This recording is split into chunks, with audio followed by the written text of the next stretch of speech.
today. If you haven't watched the other 2 videos that I've made, I am doing a little series right now, just a mini thing, to talk about my opinion of essential tools or like checklist items for what every energy worker, or as I call emotionally intense energy worker, could really utilize. I'm not going to say needs, but could really get benefit from on their journey through healing and through energy work. And with that, I'd like to say, if you have been aligning with these videos and it's something that really has been speaking to you, I really would appreciate if you liked and subscribed so that I can know that this is something you connect with, but also to help me to keep making content like this full time. So I made this list on my Patreon, which if you're interested, there is going to be the link below.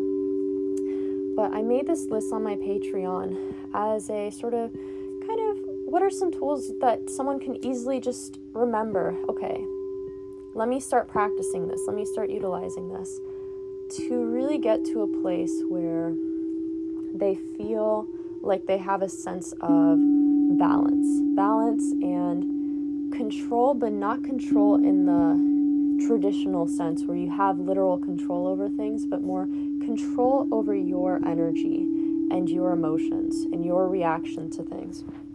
So, before we get started, just to clarify, I am going to be playing my sound bowls, and I'm going to be doing some Reiki during this message.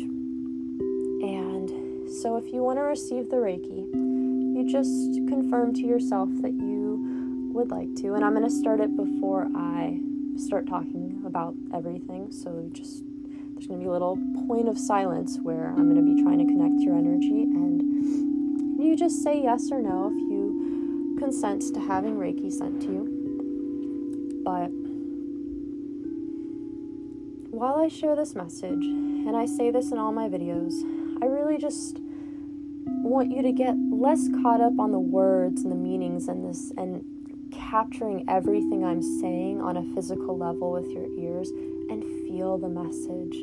And that's why I play these sound bowls, to really get you into a more calm meditative state, because sometimes the ability to understand the layers of these things needs to come from a place of balance. And so really just sitting back and just listening and just enjoying your presence, just finding stillness.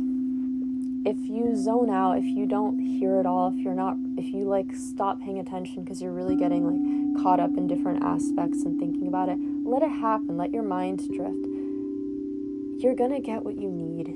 Receive as you're meant to, and don't try to control it. And that, for me, as someone who makes these videos, that is what I most aspire the connection between us to be, is one where you're not fixated on hearing all my words, but letting them take you where they're meant to, so that you can see things within your own subconscious come up that maybe you didn't see before.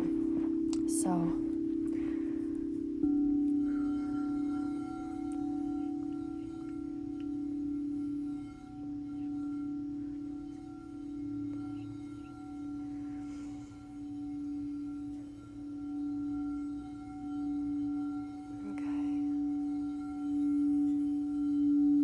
just relax, take in, and I will be sending Reiki as I speak, as I play.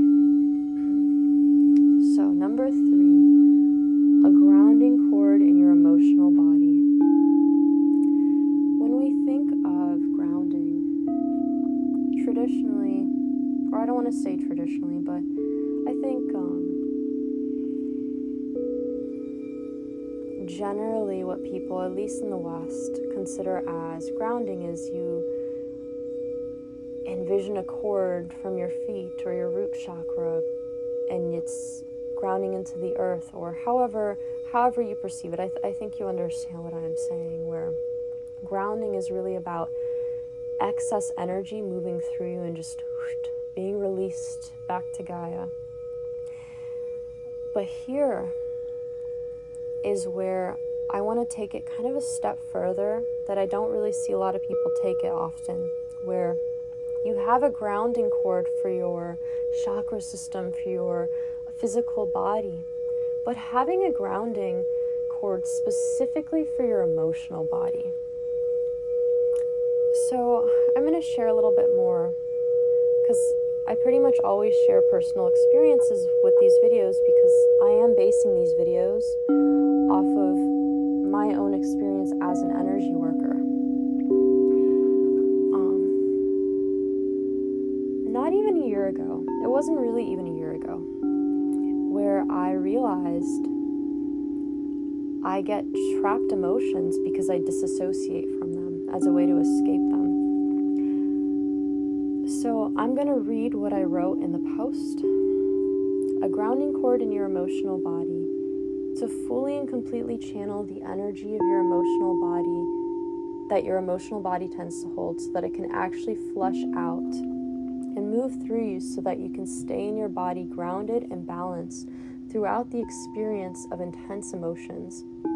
If you've experienced childhood trauma or drawn out trauma, so let's say an abusive relationship, or even an abusive living situation, job situation, these are all traumas that shape the way we interact with people, long drawn out. Likely this is going to be a process of developing your connection to this cord to use with ease and subconsciously, as you've subconsciously learned to shut away and disconnect from the emotional body when triggered with a trauma.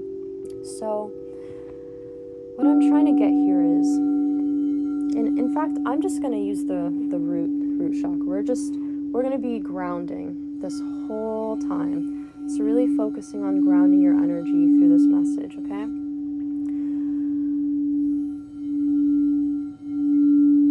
Not even a year ago, I was working this job and I was talking about it in, I think, the last video, where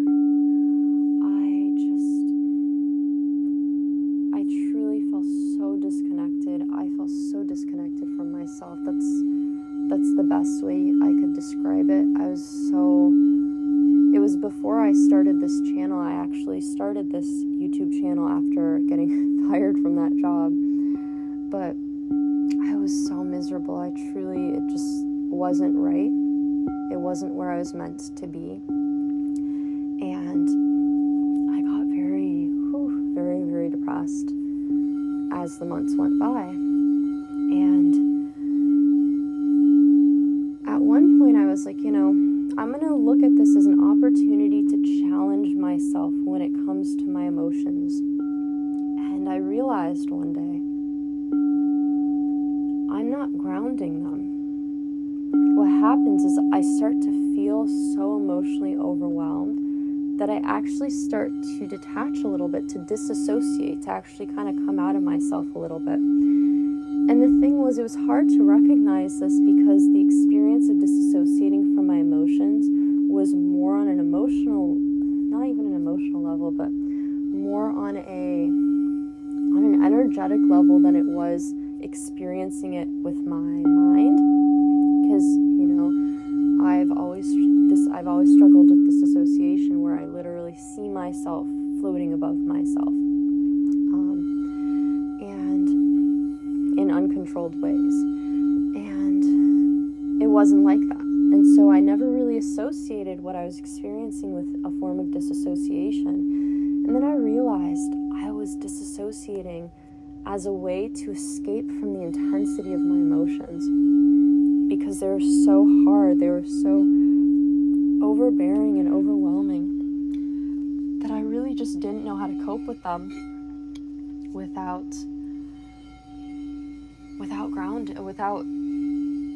detaching myself, or so I thought. And so one day I said to myself, instead of trying to not feel these emotions, I'm going to fully feel them. And while I fully feel them, I'm going to imagine them moving through my body, kind of like a dance. I'm just going to imagine them moving through my body and visualize and feel the energy move through me. Where do I feel the emotions? How do I feel the emotions? What are the emotions saying to me? And then releasing. Okay, I give the emotions back to the earth. They no longer, or not even the emotions, but it was the emotional energy, because there is almost this recognition of it's less about the emotions and more about the energy associated with the emotions that was getting trapped in my psyche. So I would say to myself, let the emotional energy move through me. What's no longer here or meant to be here, what does not serve me, I release. And I would create a grounding cord, and it was literally like a spiral of energy moving down. And I'm literally spiraling right now, so we can practice this with the Reiki, where the energy is spiraling down from your crown to your toes into the earth, literally moving through you. If any of you've ever had shrooms, then you probably understand what I mean by like the emotional state that you get in. It's you physically feel it. You feel your emotions, truly feeling them very powerfully, and it can be intense. And it's kind of like that, where you're really feeling it instead of trying to, oh, that's there, okay, let me just continue doing what I'm doing and disconnect for a moment. Really feeling into them. And then just the emotional energy that no longer serves me, I let it go. I release it. And just feeling the energy that's stagnated in your aura, that's stagnated in your spirit, just it's gone. And you might still feel the emotions. And this is where I think sometimes it can be frustrating, because just because you released the energy attached to those emotions doesn't mean the emotion itself is going to just go away. A lot of times, let's say if you're feeling anxious or sad, those have physiological responses. Those are things that you're going to physically feel in your body, because they physically affect your body. They're affecting your brain, they're affecting the chemicals in your brain, which are affecting your nerves, your nervous system, your gastrointestinal system. It's literally affecting your whole body. This isn't just in your mind, it's not just in your head. It really is fully involved, and so you're gonna feel the remnant of these emotions. However, it'll be so much easier to move through them because now you've grounded them. And this is what I've found. And so over the last few months, like I said, this all started before I actually started this channel. I just kept doing that in different situations that were really overwhelming, where I felt so emotional and hurt. And sometimes, and this is where it becomes a very powerful tool, sometimes other people's emotions get trapped in your psyche if you're not practicing healthy boundaries, or sometimes people are literally projecting them onto you and you don't even realize it. And so being able to ground emotional energy in your body, in your emotional body, is a really powerful way to cleanse other people's emotional energy from your space, from your energy, and to separate it. Because just because the emotional energy is lingering there does not mean it's your emotions. And you'll know this because once you clear that out, it's gone. Either it's gone or it's not affecting you as much. It's not really in your physical body. And so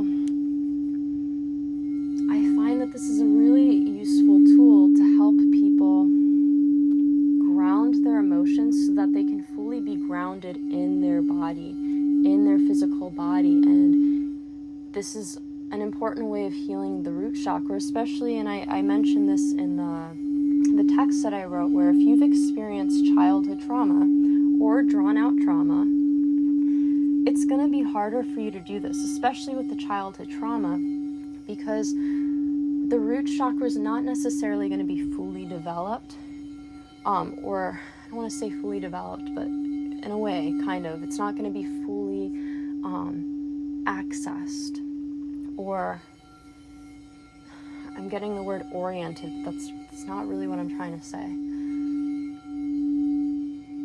The power behind the root chakra and all its capabilities, in a sense, can be stifled, and the sense of safety within your life can be stagnated and kind of put to pause when you have this trauma. And so this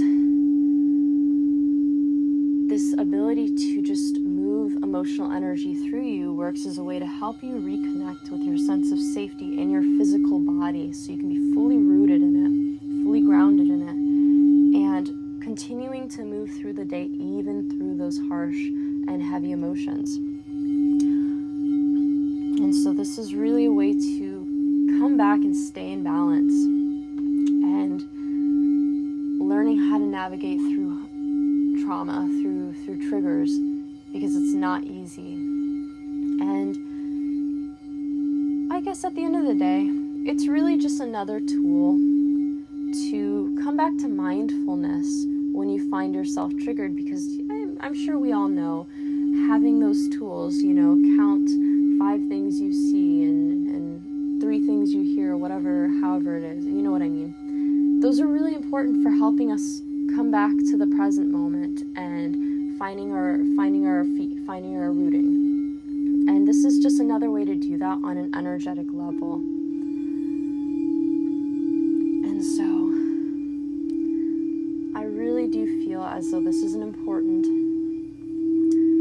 practice to just, whenever you're feeling emotionally overwhelmed, just spiral down.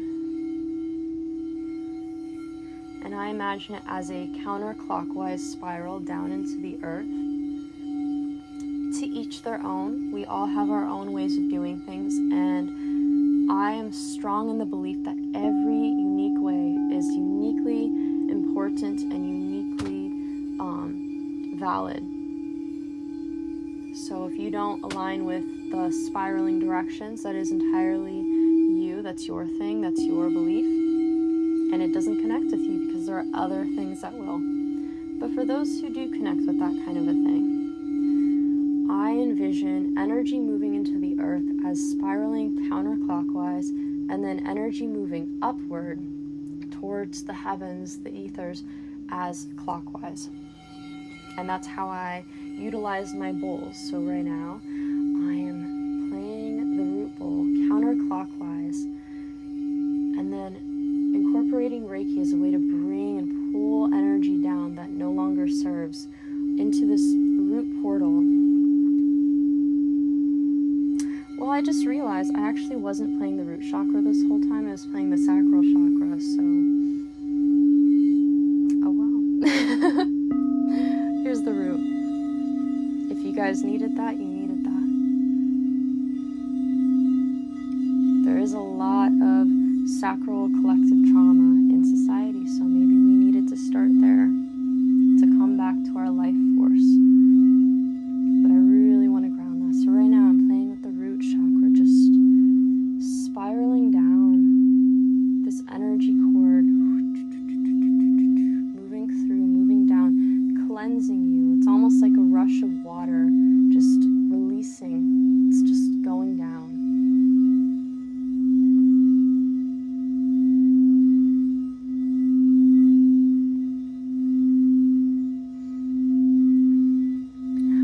I don't have anything more to say in regards to this, but I'm going to play a little bit more of the root chakra so you can practice and just take the time you need. And I wanted to thank you for being here with me today.